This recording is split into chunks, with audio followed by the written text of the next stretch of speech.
जालिंदर सुपेकरांचा माध्यमांच्या समोर बोलण्यास नकार। स्वतःवरील आरोपांवर माध्यमांसमोर बोलण्यास सुपेकरांनी नकार दिलेला आहे।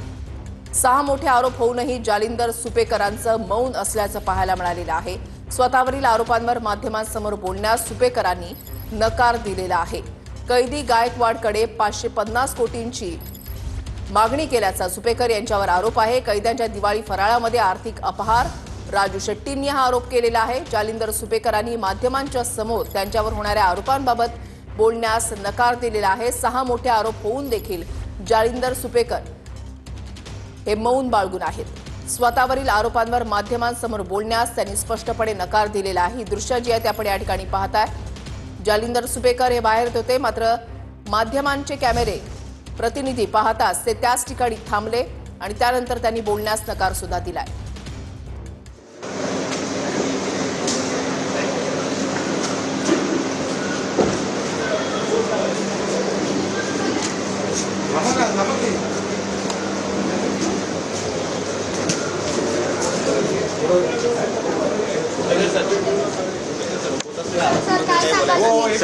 सर तुम्ही काय सांगता? सर तुम्ही ऍटलीस्ट तुमची बाजू तर मांडा।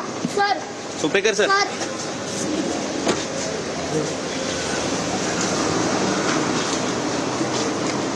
हॅलो, काहीच नाही बोल,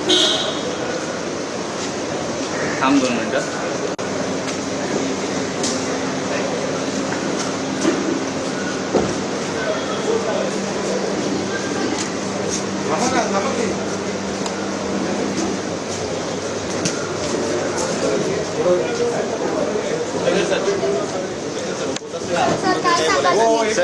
सर तुम्ही काय सांगता? सर तुम्ही ऍटलीस्ट तुमची बाजू तर मांडा।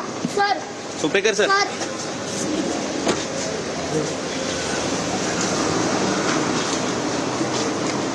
हॅलो, काहीच नाही बोल।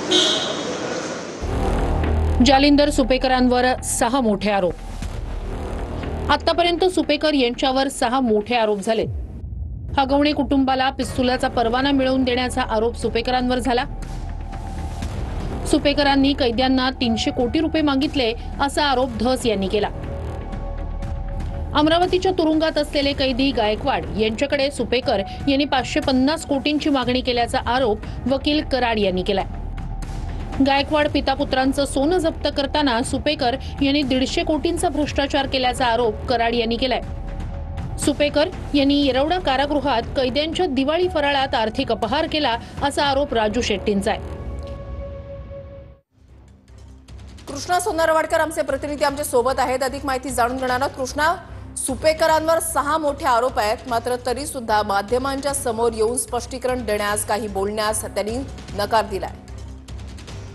विषयाला आपण पाहतो की अगदी वैशाली हगवणे कुटुंबाची जी काही वैशाली हगवणे आत्महत्या प्रकरण होतं, त्या प्रकरणामध्ये पहिल्यांदा जालिंदर सुपेकरांचं नाव चर्चेमध्ये आलं आणि त्याच्यानंतर त्यांच्यावरची होत असलेल्या आरोपांची जी काही मालिका आहे ती सातत्यानं अजून सुरू आहे। मात्र या दरम्यान जेव्हा जेव्हा त्यांचं नाव येतं तेव्हा एक साधं निवेदन जारी करतात, मात्र कुठलीही स्पष्ट भूमिका माध्यमांसमोर येऊन त्यांनी आतापर्यंत मांडलेली नाही। आज सुद्धा आपण पाहतो की जेव्हा त्यांच्याशी बोलण्याचा आम्ही प्रयत्न केला, जेव्हा ते कॅमेऱ्यासमोर आले तेव्हा कॅमेरे बघतात काही वेळ ते स्तब्धपणे उभे राहिले आणि त्यानंतर त्यांना जेव्हा प्रश्न विचारण्यात आले तेव्हा त्यांनी काहीही बोलण्यास नकार दिलेला आहे। अगदी तुरुंग विभागामध्ये असताना एक वरिष्ठ पदावरती असताना त्यांच्यावरती होत असलेले जे काही गंभीर असे भ्रष्टाचाराचे आरोप आहेत, अगदी कोट्यावधी रुपयांचे हे आरोप आहेत। राजू शेट्टींनी सुद्धा आरोप केलेले आहेत, त्याचबरोबर सुरेश दस यांनी सुद्धा आरोप केलेले आहेत आणि 500 कोटी रुपयांनी त्यांनी पैसे मागितल्याचं कैद्यांकडनं असं बोललं जातं। त्यामुळे या सगळ्या आरोपांची सत्यता नेमकी काय आहे किंवा त्यांची नेमकी भूमिका काय आहे ही त्यांनी अद्याप तरी स्पष्ट केलेलं नाहीये। आज सुद्धा आपण पाहतो की होमगार्डच्या कार्यालयातून जेव्हा ते बाहेर येत होते तेव्हा त्यांच्यासमोर जे माध्यमांचे कॅमेरे होते तेव्हा आम्ही सुद्धा त्यांच्याशी बोलण्याचा प्रयत्न केला, मात्र एकाही प्रश्नाचं उत्तर त्यांनी देण्याचा प्रयत्न केला नाही किंवा कुठलीही भूमिका कॅमेऱ्यासमोर मांडलेली नाहीये। त्यामुळे एवढे आरोप होत असताना IPS अधिकारी असून सुद्धा जालिंदर सुपेकर एवढं मौन का बाळगत आहेत? त्यांना या सगळ्या आरोपांवरती स्पष्टीकरण द्यावं असं वाटत नाहीये का किंवा हे आरोप त्यांच्यासाठी कुठल्याही गोष्टी नवीन नाहीयेत? असा जो काही प्रश्न आहे तो सध्या उपस्थित होताना पाहायला मिळतो आहे। जालिंदर सुपेकर पहिल्यांदा विशेष पोलीस महानिरीक्षक या पदावरती कारागृह विभागामध्ये होते, मात्र त्यांच्याकडे एका मोठ्या पदाचा जो काही कार्यभार आहे तो अतिरिक्त कार्यभार देण्यात आलेला होता। मात्र या सगळ्या आरोपांची मालिका पाहता त्यांना त्या पदावरून बाजूला करण्यात आलं आणि पुण्यामध्ये ठेवण्यात आलं। मात्र आता त्यांची तुरुंग विभागातून बदली करून होमगार्ड डीजी म्हणून त्यांची नियुक्ती करण्यात आलेली आहे। मात्र तरी सुद्धा आरोप काही थांबत नाहीयेत। तुरुंग विभागातले जे काही तुरुंगामध्ये असणारे कैदी आहेत त्यांच्याकडे पैसे मागितल्याचा त्यांच्यावरती गंभीर असा कोट्यवधी रुपयांचा आरोप केला जातो आणि त्यावरती प्रश्न विचारल्यानंतर सुद्धा जालिंदर सुपेकर कोणत्याही प्रश्न उत्तर देताना पाहायला मिळत नाहीयेत, मौन बाळगत आहेत आणि त्यामुळे हे सगळे आरोप जे होत आहेत त्यामध्ये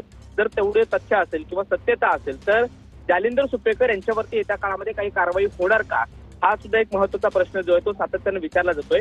IPS अधिकारी जालिंदर सुपेकर सध्या होमगार्ड DG म्हणून काम करतायत आणि आताही आपण पाहिलं काही वेळापूर्वी ते माध्यमांसमोर आल्यानंतर त्यांनी कुठल्याही पदाचं उत्तर देण्यासाठी प्रयत्न केलेले नाहीयेत. धन्यवाद कृष्णा दिलेल्या सविस्तर माहितीसाठी.